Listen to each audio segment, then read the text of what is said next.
Eu acredito que a maior bênção dentro de uma carreira seja você conseguir atingir o coração das pessoas, é você conseguir conquistar um fã. Conquistar um fã não é simplesmente descobrir uma pessoa que gosta de você. É cultivar um amor, muitas vezes, tá no olhar, tá na distância, tá no desejo de estar perto, de tocar, de estar junto, de cantar junto. E dentro dessa carreira eu acredito que nós tivemos a oportunidade, muitas vezes, de vivenciar isso em cima dos palcos. Às vezes, quando os olhares se cruzam, o mundo para. As coisas não acontecem como você imagina, porque parece que a música continua, mas você fixa no olhar daquela pessoa que, de repente, está vibrando na mesma sintonia, na mesma frequência que você. É meio maluco isso. É uma coisa interessante, é uma coisa que comigo acontece muito. Eu, em cima do palco, eu tenho essa mania de olhar no olho das pessoas. Os fãs nos motivam muito a continuar a fazer um trabalho com qualidade. E já que eu estava falando de uma fã que marcou muito para mim, né, uma fã no Rio de Janeiro, ela teve paralisia infantil quando era pequena e ela perdeu muitos movimentos do corpo inteiro. Então ela anda com dificuldade, anda com muleta, anda com a ajuda dos familiares e sempre que ela vê a gente, ela larga as muletas, larga tudo, larga as pessoas que estão segurando ela, ajudando, para correr atrás de você e te abraçar. Bom, os fãs, eles têm, como nós já cansamos de falar, uma influência fundamental na nossa vida, não só na vida musical, como na vida mesmo, né? Por aprendizado, por vários outros motivos. Existiu um caso também, recentemente eu recebi uma mãe no escritório, onde ela ligou para lá e falou: deixa eu levar, meu filho é especial, faz mais de 8 anos que eu quero que ele conheça vocês, porque ele só ouve a música de vocês, ele tem a paralisia também. E a parte mais bonita foi quando a mãe dele falou, quando ele foi fazer a cirurgia aqui no pé, que o pé dele tinha um problema assim, e tiveram que fazer uma cirurgia com um corte. E lá na ACD onde ele fez, ele se debatia muito na mesa, os médicos não conseguiam fazer anestesia nele, para ele poder dormir e fazer a cirurgia. Aí a mãe dele chegou e falou: não, eu acho que eu tenho uma coisa que eu posso fazer para resolver isso. Colocou nessa música, Minha Timidez, e colocou para ele na mesa de cirurgia, na maca. Quando ele pegou o telefone, aí ele sossegou na hora. Ele pegou, ficou assim, os médicos puderam fazer o procedimento da anestesia, aí ele relaxou, e aí todo mundo que estava em volta, os médicos todos entraram em pranto, assim, choraram muito, porque realmente é muito importante e muito emocionante você ver o que a música faz. Deixa eu chorar aqui.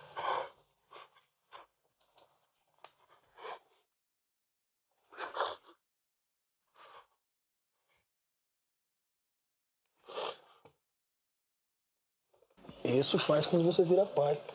Você vê a dificuldade das pessoas, de repente você consegue perceber que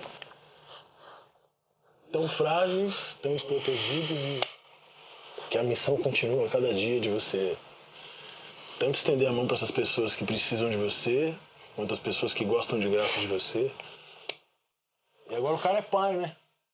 O cara agora tem um lado muito mais aflorado que nós que ainda não tivemos essa oportunidade e essa benção. E aí os médicos puderam fazer o procedimento nele. Isso através só da música. Isso nos emociona.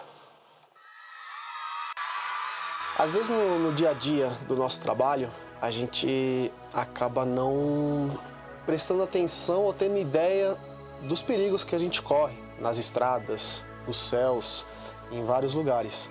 E a gente tem várias histórias aqui para contar, né, Leandro? Tem muita história. É muita história triste e engraçada. Acho que essa é triste e engraçada ao mesmo tempo. Estávamos no interior, né, da Bahia, e o show era cerca de 15 quilômetros, talvez 20, de uma cidade para outra. A gente pegou uma van para ir, a gente ficou num hotel. A cidade era muito pequena, não tinha hotel para a equipe, então a gente ficava 15 quilômetros ou 20 e tinha que ir até lá de van. Então foi todo mundo nessa van, nós três, seguranças, músicos, bailarinos, todo mundo. Então começamos a andar, e de repente o carro começou a cheirar, e falei: mas tá estranho esse cheiro de queimada que tá aqui. E eu tava no fundo, lá no último banco. Então, aí o Kiko falou lá na frente: nossa, mas acho que tem alguma coisa errada aí, deve estar pegando fogo esse carro aqui. cara, não, é normal, motorista, né? Mas normal, e eu lá já tava sufocando, que vinha uma fumaça lá pra trás. Eu falei, meu Deus, eu vou já abrir a janelinha aqui, né, do lado. Eu falei, para com essa van, porque tá sufocante aqui, eu já tenho claustrofobia, ainda essa fumaça aqui dentro. Ah, para. Ele falou, para, todo mundo falou, para. Aí começou, encostou, uma estrada deserta. Aí abriu a porta e questão de segundos, assim, segundos mesmo, talvez 40 segundos, o carro estava em chamas, pegando fogo totalmente o carro, assim. E a gente, uns pulando pela janela do carro, assim, salada de estar, porque não conseguia sair, um monte de mala travancada, guitarra, teclado, instrumento, e eu tentando passar por cima. Graças a Deus todo mundo saiu do carro, da van, e a gente se afastou, né? E começou a pegar fogo o carro inteiro, e explodia os vidros, fazia aqueles barulhos, pau! E os pneus, pau, estourando, a gente olhando assim pra cara do outro, no meio do nada, assim, o que aconteceu? Desacreditando. E passava um carro a cada 2 dias ali, né? E a gente falava, vamos ficar aqui sem carro, pelo menos tem uma fogueira, né? A gente pode ficar, matar um coelho aqui pra poder assar de noite. O que a gente vai fazer? Vai sair andando na estrada? Não, e todos nós lá naquele momento, assim, e o fogo consumindo a van e todo mundo meio pasmo, assim, olhando pra cara do outro. Cara, a gente tava ali dentro, a questão de 1 minuto atrás. E espera, de repente nós vimos uma luzinha vermelha piscando lá no longe da estrada. Antes a gente chegou lá, antes de o carro ficar completamente em chamas, eu fui lá para trás pegar o extintor, né? Verdade. Eu peguei o extintor lá para frente, onde tinha começado o fogo, tava pingando muito brasa assim na frente. Quando eu cheguei, começou, eu fui apertar, o extintor fez, acabou o extintor, tava vencido. Só vi uma gota de ar, fez tim, nossa. E de repente a gente viu aquela luzinha que vinha longe, assim, piscando, falamos, estamos salvos, né? Não vamos ficar como náufragos no meio do oceano. Tá vindo uma viatura aí, vai dar uma força pra gente. E a luzinha veio se aproximando, mas não ficava muito mais forte não, era fraquinho mesmo. Era muito antigo, era um carro da década de 70, talvez era uma ambulância. Conforme essa ambulância foi chegando, né, encostou, gentilmente as pessoas, tinha um senhor dirigindo e uma garota no banco do passageiro. Gentilmente eles perguntaram se eles poderiam fazer alguma coisa, a gente falou, tem um extintor aí?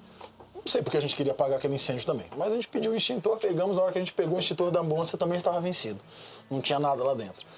Aí a menina estava com uma cara de triste, eu pensei, né, falou, vou pedir pelo menos para ela para avisar, porque ela vai passar em frente do recinto onde ia ser o show, para que avise alguém da nossa produção do que aconteceu, para que alguém venha socorrer a gente, estavam com o nosso ônibus lá. E nesse meio tempo ela falou assim, olha, eu não posso ajudar muito porque eu estou levando meu pai.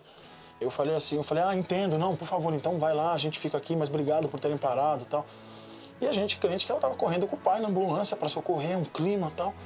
E quando demos tchau, eles deram tchau pra gente, que a ambulância saiu, que passou por nós assim, nós vimos que a porta de trás da ambulância não estava completamente fechada, ela estava amarrada com arame, porque tinha um caixão na parte de trás. Né? E o pai dela, na verdade, tinha falecido e estava lá dentro, deitado, metade do caixão para fora da ambulância, amarrado com arame. E a gente meu cabelo ficou em pé, assim. No meio do nada, no meio de uma estrada deserta, uma van pegando fogo, de repente um defunto que apareceu ali. Aí ele passou no meio da fumaça, assim, o caixão e sumiu. Eu falei, nossa, não precisava disso pra essa noite, mas a gente já tá lascado aqui só, por si só, né?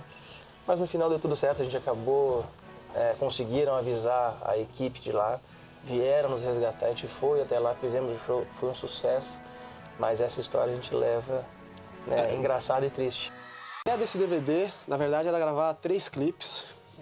Aí a gente tivemos várias reuniões já dos clipes, tá tudo pronto pra gente gravar, a gente foi viajar no final do ano e eu conversando com o Kiko, ele me deu uma ideia, ele veio com uma ideia de gravar um DVD, falou, pô, seria bom a gente nesse novo trabalho tá com DVD, com imagem, um show, alguma coisa, e ficou por isso mesmo, né? Aí eu voltei antes, quando eu cheguei aqui, eu fui com meu pai ter uma reunião, né, com o Hélio, nosso diretor, e para falar sobre os clipes.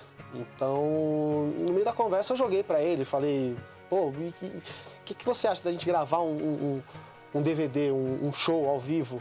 Na hora ele falou assim, para mim é perfeito. Aí ficou, aí já liguei pro Kiko na hora, liguei pro Leandro, a gente fez um FaceTime junto, aí eles participaram um pouquinho da reunião que eu tava eu e meu pai e o Hélio na sala. E dali que surgiu essa ideia. É uma coisa mais intimista, porque o KLB sempre foi megalomaníaco em todos os sentidos, né? Os maiores shows do Brasil foram feitos por nós.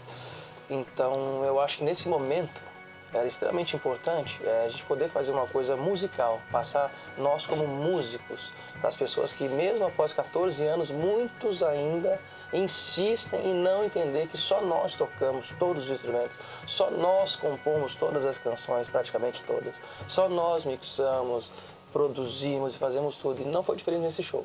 A gente tinha um quarto KLB lá atrás, que a gente falava que era o Pisca, que foi nosso primeiro produtor, infelizmente faleceu já há alguns anos, e o Hélio hoje é o nosso quinto KLB. Então o Hélio é um cara que fez parte desse processo todo. Então nós três, o meu pai e o Hélio, tivemos uma reunião, determinamos mais ou menos o que ia acontecer. Eu me sinto até lisonjeado em poder falar. Primeiro por como começou esse DVD, intitulado Um Novo Tempo. Quando eu estava no processo de criação do EP ainda, que nós fizemos, tem o DVD e tem o EP com 5 canções inéditas. E no processo da criação desse EP, alguma coisa faltava, alguma coisa todos nós concordamos que faltava. A gente não sabia exatamente o que era, mas faltava. E dentro desse processo todo, o Leandro tinha feito uma foto que era pro álbum dele, de família dele, as filhas, a mãe, essa coisa toda. E ele falou, cara, eu não sei o que vocês acham, mas eu queria mostrar para vocês uma ideia que eu tive que eu acho que tem tudo a ver com esse nosso momento. E ele falou com essas palavras, eu acho que tem que ser um lance tipo assim, um novo momento, sabe, uma nova fase, um novo tempo.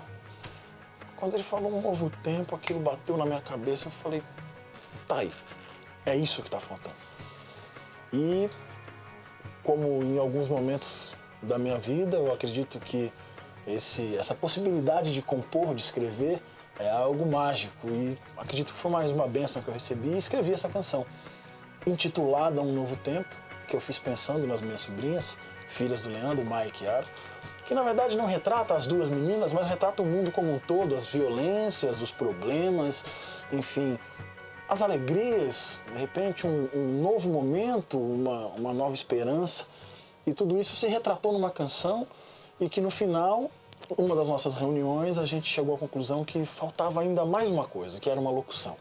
Uma locução que representasse tudo isso que a gente espera, tudo isso que a gente almeja de um novo tempo, tudo isso que a gente espera de um mundo novo, tudo isso que a gente quer deixar para as minhas sobrinhas, para os meus filhos do dia que vierem, os filhos do Bruno, os filhos de cada um de nós que convivemos no mundo de hoje, um mundo hostil muitas vezes, mas que é um mundo lindo, que é um mundo bonito.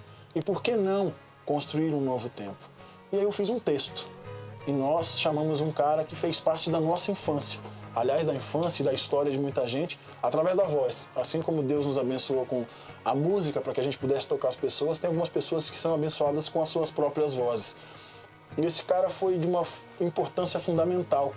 Ele porque viu o que faltava, né, nessa locução final, como foi Vincent Price para o Michael Jackson. É acho verdade. que Márcio Seixas foi o cara que fechou com chave de ouro esse Um Novo Tempo, com a locução escrita pelo Kiko e lida por ele, um dos maiores locutores do Brasil. Se não for o maior, está entre os 3 maiores, sem dúvida alguma, pela história que ele tem. ele é grande, mas ele foi a cereja do bolo.